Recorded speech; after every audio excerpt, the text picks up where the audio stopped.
In this video, I'm going to show you how you can easily turn off Nearby Share on Samsung Galaxy phone.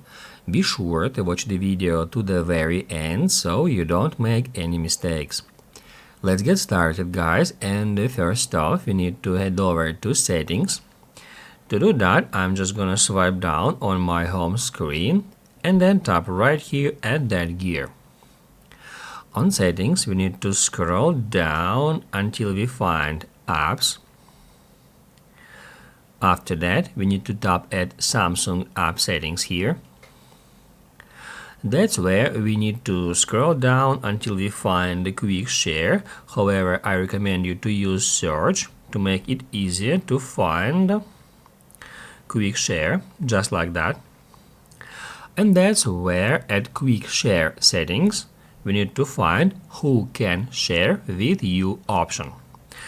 If we tap on it, we can configure it, we can set it to everyone, contacts only. However, if you would like to turn off nearby sharing, you need to select no one and then hit add done to save the changes. Basically, guys, that's it. So if this video was helpful for you, don't forget to hit the like button.